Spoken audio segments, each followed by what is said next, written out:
जय श्री श्याम भक्तों, हर हर महादेव। भगवान शंकर की पूरा पूजा आराधना हम सभी कर रहे हैं।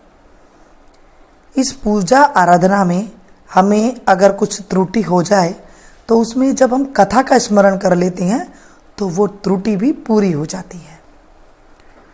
5वां अध्याय, पंचमी तिथि।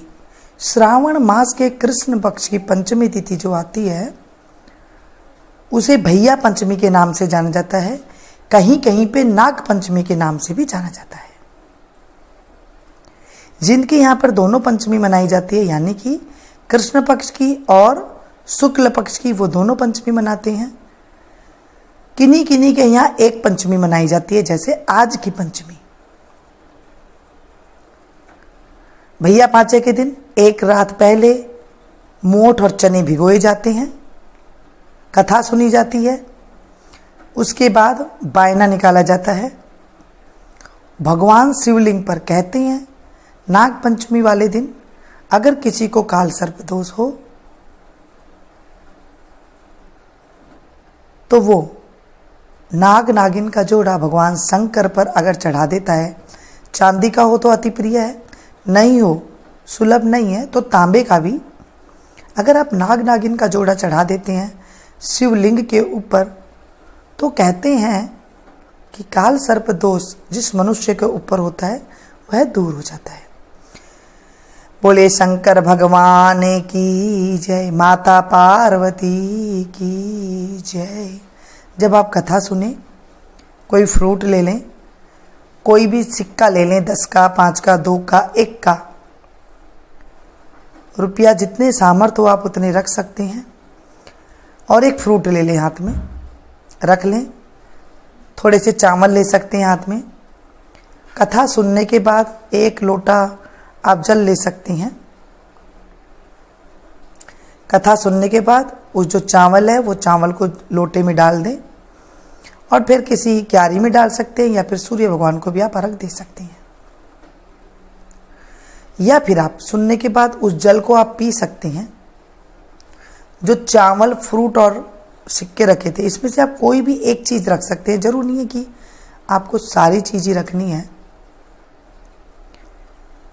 वो आप जब पैसे हैं 1 महीना पूरा हो जाए तो आप गौशाला में गायों को कुछ दे सकते हैं, या फिर किसी गरीब कन्या की शादी में ये दे सकते हैं, या किसी गरीब को, असहाय को आप ये दे सकते हैं। या अपने परिवार में, आपके घर में कोई ननद है, कोई घर में कोई ऐसा सदस्य है, आप देख रहे हैं कि वो थोड़े से कमी है उनके घर में, तो आप इस तरह से और रुपये उसमें सहायता करके उन्हें दे सकते हैं। अति पुण्य प्राप्त होता है। कोई भी नहीं है, ब्राह्मणों को दे सकते हैं। ईश्वर बोले, हे सनत कुमार, कोटि लिंग का महत्व तथा पुण्य का विधान नहीं कहा जा सकता। जब एक लिंग महात्म की कथा कहना असंभव है तो कोटि लिंगों के महात्म को कौन कह सकता है। अतः यदि कोटि लिंग निर्माण की सामर्थ्य न हो तो 1 लाख लिंग का निर्माण करे। यदि यह भी न हो तो 1000 लिंग का निर्माण करे। यदि इसमें भी सामर्थ्य न हो तो 100 लिंग का निर्माण करें, और यदि इसमें भी सामर्थ्य ना हो तो 1 ही लिंग का निर्माण करें, क्योंकि इस महीने में 1 लिंग का निर्माण करने से भी जीव मेरे पास निवास करता है।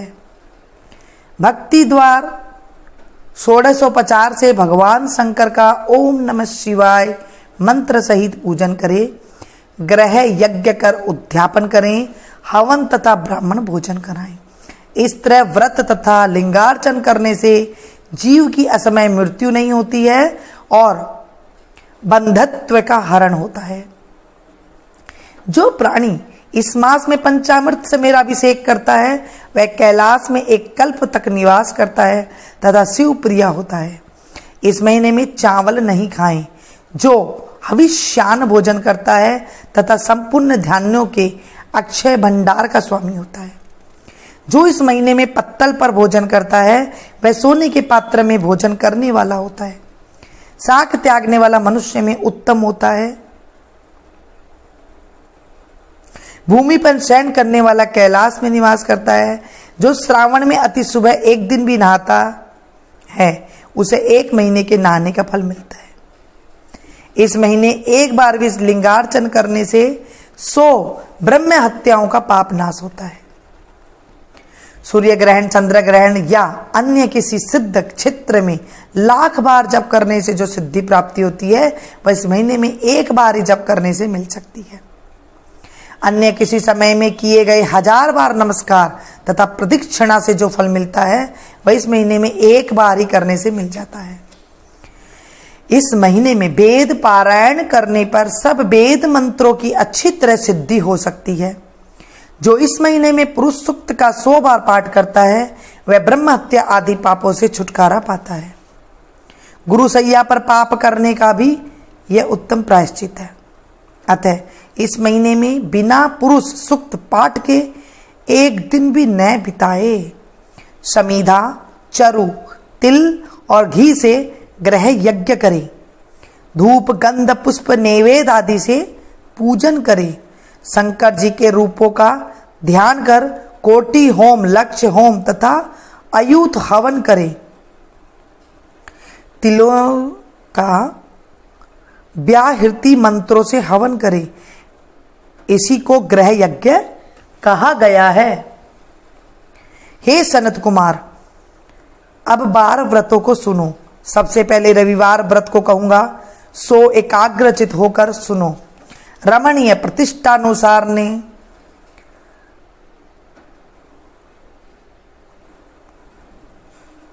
सुकर्मा नाम का एक दरिद्र ब्राह्मण रहता था। वह भिक्षावृत्ति में इधर उधर घूमा करता था। एक दिन ब्राह्मण घूमता हुआ किसी गृहस्थ के घर पहुंचा। वहां उसने देखा कि कुछ स्त्रियां मिलजुल कर रविवार का व्रत को कर रही थी।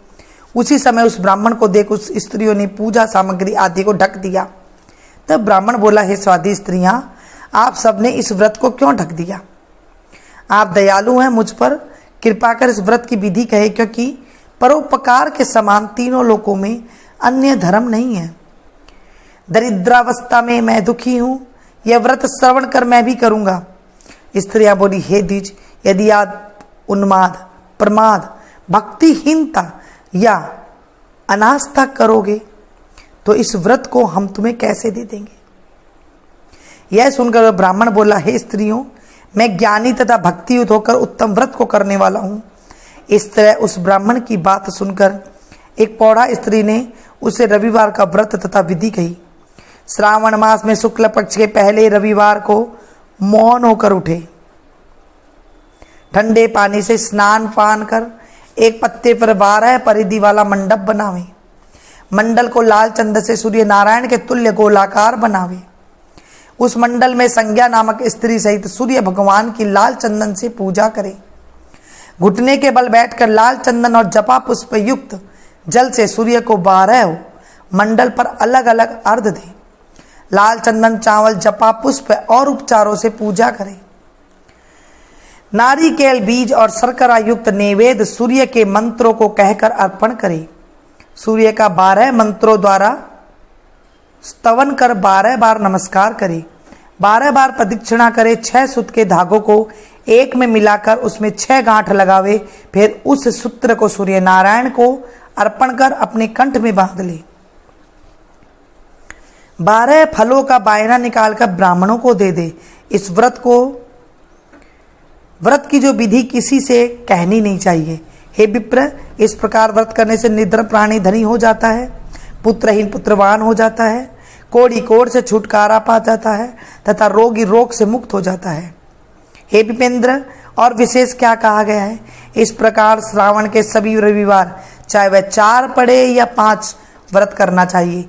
व्रत के संपूर्ण फल की इच्छा के लिए उद्यापन अवश्य करे। इस प्रकार व्रत की विधि सुन वह ब्राह्मण उन स्त्रियों को नमस्कार कर अपने घर चला गया। घर आकर उसने अपनी दोनों कन्याओं सहित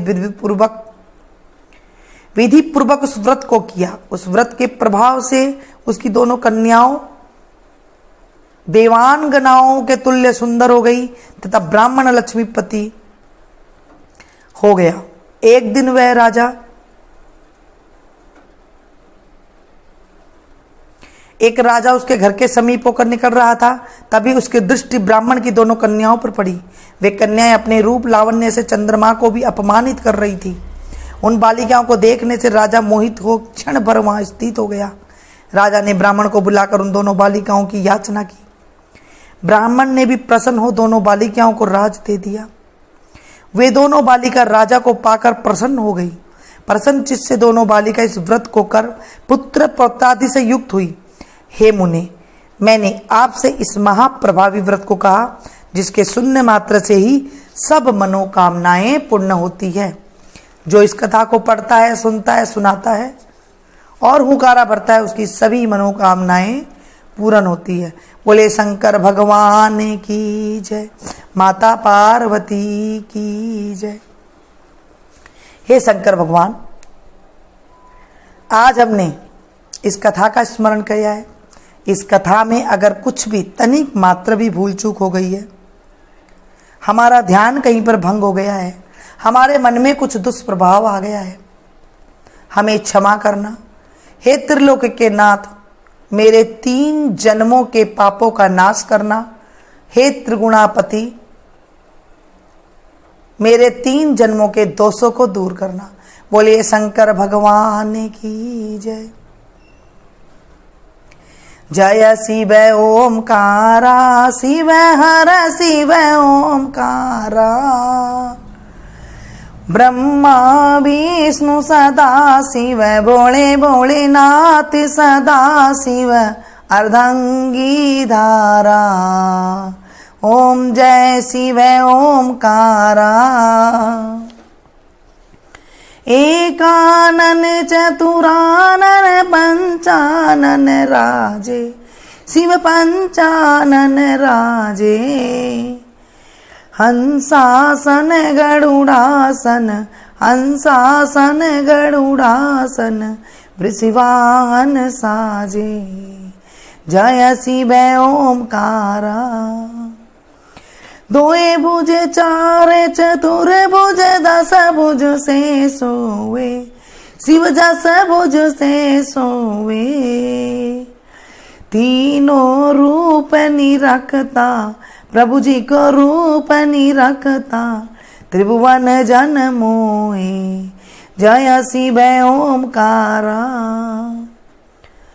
अक्षमाला बनमाला, रुंडमाला धारी, शिव रुंडमाला धारी। चंदन मृग मद चंदा, भोले शुभकारी। जय शिव ओमकारा। श्वेतांबर पीतांबर बागंबर अंगे, भोला बागंबर अंगे। शनकादिक ब्रह्मादिक, शनकादिक ब्रह्मादिक, भूतादिक संगे।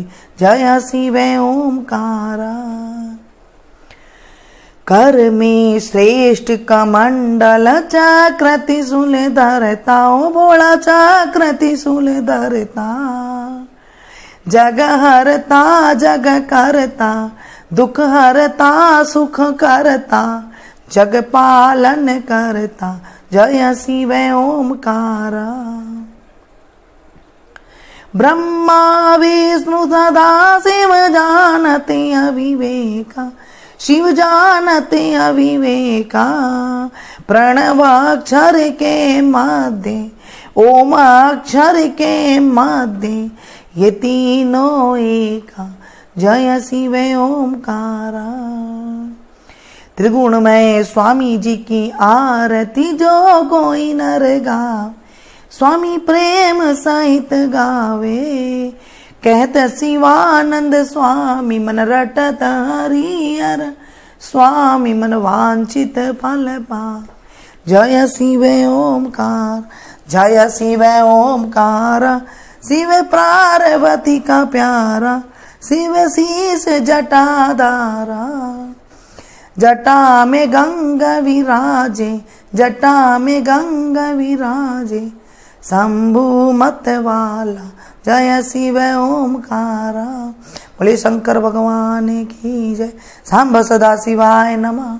तमेव माता च पिता तमेव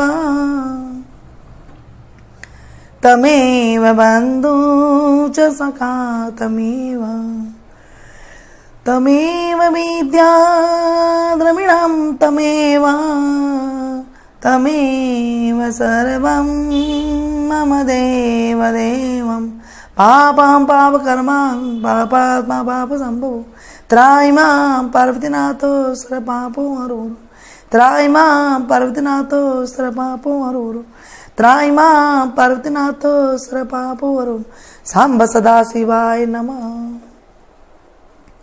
नमः शिवाय का जाप पूरे दिन करते रहे।